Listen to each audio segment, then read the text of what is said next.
two-toed people. You know, it's like, But then they're this like, is just overthinking. But then they're like, Too much I thinking. identify as a 10-toed person, not a 2-toed person. You're a cis-toed person. I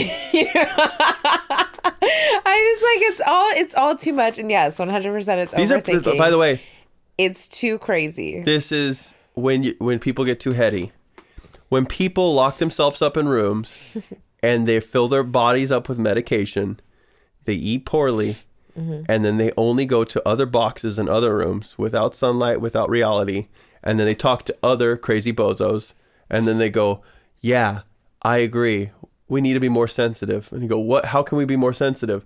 And then they go down this rabbit hole and they go, we need to include people.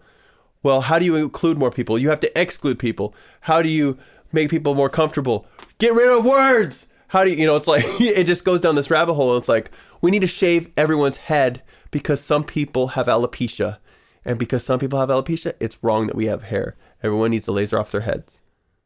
It's crazy. What are we doing? It's really insane. Hey, did I turn off that pan up there? I just did. had that. Oh, thank goodness. I thought I did. I just had a thought in my head. I was like, I didn't turn off that pan. I thought I did. Didn't I? I don't know. Anyways, our house is burning down. It's all good. Yeah, it's just And everything's too crazy, and eventually the canceling is canceling each other out. And this will make everyone feel better. And eventually, when Wolf is in high school, it won't be so crazy. That's not reality.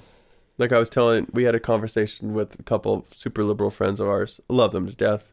Not that they're wrong. I'm just, no caveat, just love them.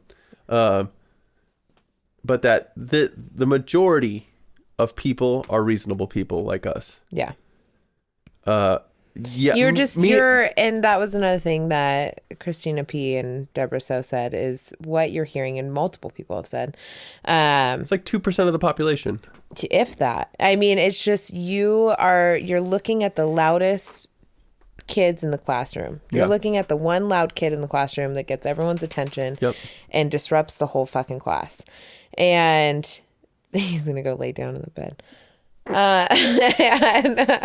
And so that's what you're getting. You go to a party, everyone's having a good time. One guy gets in a fight with another guy. Yeah. The cops come, shut down the whole party. Mm-hmm. It's not because the whole party was bad. It's those two assholes that got in a fight. Exactly. And they were the loudest ones. And so it's just one of those things where just be fucking nice to each other. Yeah, man. Be kind. If someone brings to your attention that they want to be called something different than what you assume they should be called, cool. I'm okay with that. But it's not my job to look at someone and know exactly what you want me to do for you. That's impossible. Yeah. That's ridiculous for anyone to expect that from anyone. I can't expect anyone to... I would never expect anyone to look at me and know that I'm feeling a little fragile that day because I have pregnancy hormones that are shooting out of my fucking head. Do they know that? No. Will I start crying? Yes. Will I explain why I'm crying? Probably. Like, yeah. Like, fuck off. I just be nice. Like I've told you, I've told really many hard to people cross before. my leg. You're pregnant. Poor baby. But so pregnant. Everyone has different experiences. It's unique to them. You can't just blanket statement anything that all of one race, all of one people is something. It's just not fair. And everyone's experience is different. I was misgendered the first 12 years of my life. Yeah. I had long hair. You looked like a fat little Mexican baby. Well, and like a little girl. When you go to McDonald's and they look in the back seat when they're getting a Happy Meal, they go, "That's a girl," because my hair was down to my ass, and I was chubby and I had breasts. Pretty. You had a pretty face though. I had a beautiful, pretty little girl face. Yeah. So they thought this was like, oh, this is like a Mexican girl from Mexico. You know, she's making tortillas. She would love a Barbie, and I'd get it every time. Every time. I mean, we didn't go to McDonald's a lot. It was a treat. Yeah. But when we'd go, you'd get any fast food place. You go get clothes, and they go, the girls section's over there. It's like, it sucked when I was a kid, but now I realize, well, it's because I look like a girl. Yeah. It hurt my feelings at the time. Guess what? They're just feelings. They go away. It's okay. Some people hold on to those feelings, though. You know, you got to let it go. It's like, I held on to that shit for years. This is why I had rage. This is why I had rage. You had rage for a lot of reasons. I still have rage. But I'm dealing with it like an adult because I'm not a child anymore, and feelings don't control me. I am an animal, and I am mission oriented, so I focus on those things. And this is why I know, like, you and me raising a kid is not, the raising of the child is not what I'm freaked out about. Yeah. Me birthing this child or having to get a C-section, like an emergency C-section, all of that shit does not freak me out. None of that really scares me. It's just the money. Yeah. It's literally my only fear. I honestly, everything else is, we've had chaotic upbringings. We had great parents sometimes. You had good parents. Yeah, very loving, very caring. My parents were up and very bipolar. They had moments of being really awesome, and they always loved us. Yeah. They were just fucking weird about showing it. Like that story I told you the other day that I realized is a fucked up, traumatic story, when they got us all psyched and said we were going to go to Disneyland. And then you didn't go. And we didn't go. We both started bawling in the back of the car, and my parents laughed. They thought it was fucking hilarious. It is kind of funny, but it's horrible.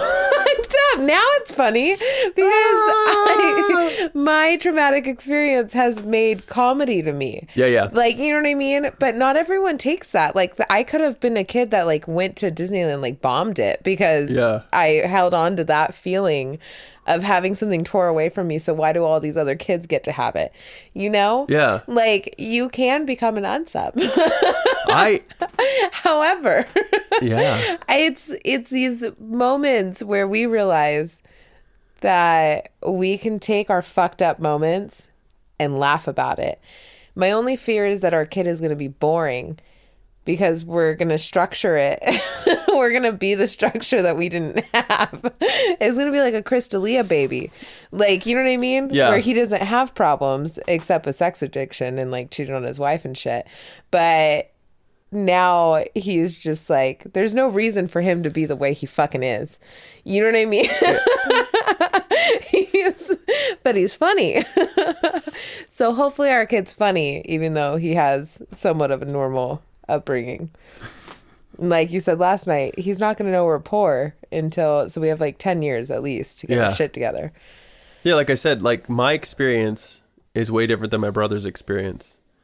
You know, when I thought it was awesome when we were camping and my brother's like, we're homeless.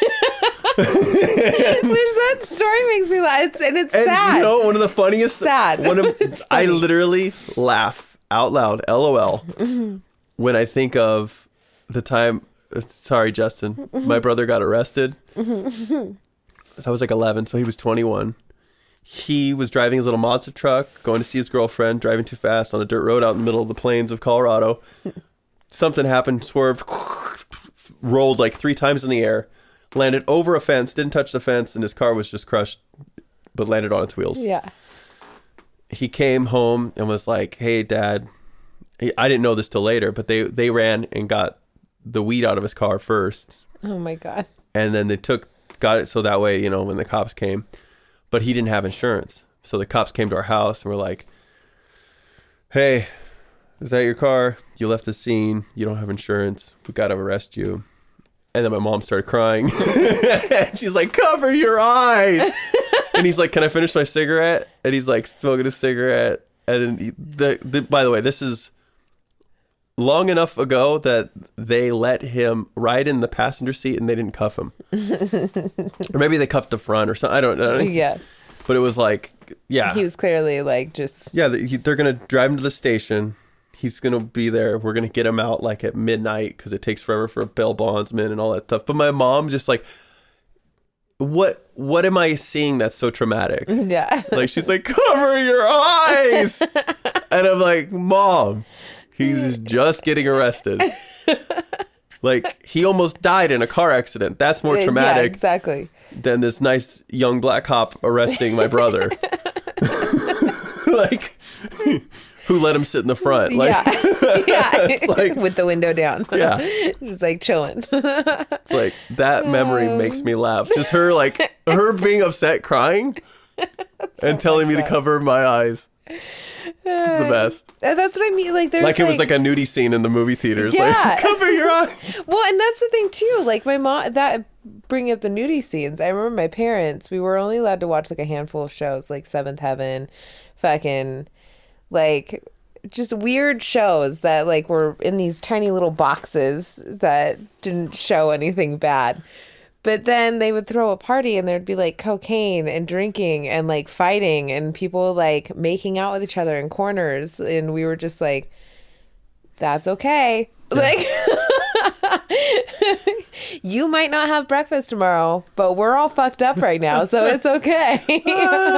And that's so weird to me. Yeah. So I think, but I mean, that's how a lot of, like your mom probably saw a lot of traumatic things happening. Like anytime anyone was getting arrested, they were probably combative and they were probably crazy. She saw some crazy stuff. So she immediately thought, cops are here. This is bad for my kid to see, because what I saw when I was growing up, anytime a cop or someone was getting arrested in my family, it was violence. Yeah.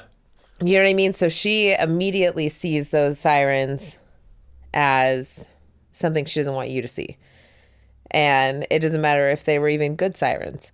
Like, you know, she doesn't want you hearing or seeing anything that has to do with that part. And so it makes sense on the things that they would try to hide us from. But then there's other things where I was like... Oh, you know what I was thinking about the other day? Because my mom told me this story. And my mom's super sensitive. She was traumatized by a lot as a child. Some of it... Your mom's also hardcore, though. Like, she doesn't cry. No. Like... I think it's because she has real trauma. She's a sensitive person. Yeah. But she has like real trauma. Yeah. And one of the things that was because I was thinking about racism when she grew up, because a lot of people think of Mexicans as being just like liberal working man.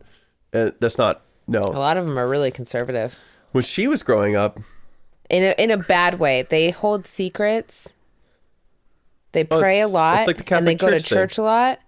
But then they're probably raping someone in your family. It's like I always say this joke. Someone got pregnant. Like someone got molested. Yeah. There's all these like. There's the babying of the boys. So it's like, oh, pobrecito, you broke her hand on her face. Mm-hmm. There's, you know. Yeah, exactly. There's like a sick, weird fucking thing. But when she was a kid, like. Broke your hand on her face.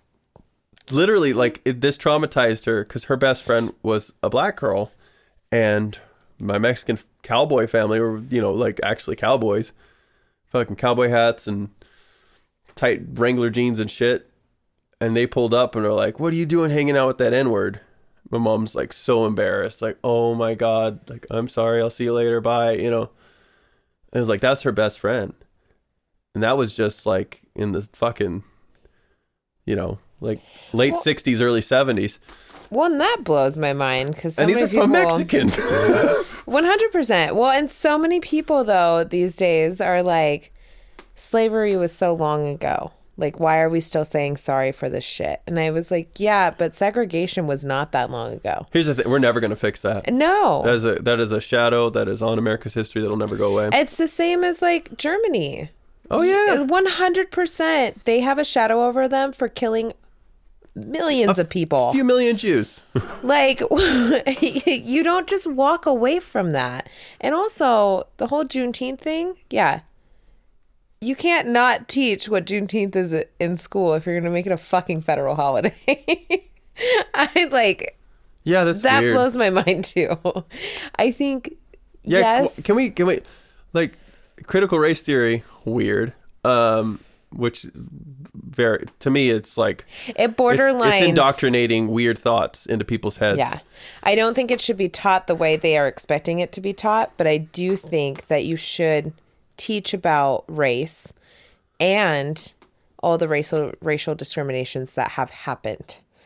I think they should be in history books. It shouldn't be hidden. But I learned about slavery when I was in history class. Yeah. Do I remember anything from history class? No, because I was a shitty fucking student. But do I know to be nice to people? Yes. I've said it on here before. My fishbowl experience, like being told I was a fish in a bowl, and I was like, whoa, I am a fish in a bowl, you know, kind of thing where it's like, this is my whole existence, so I never even thought about it before.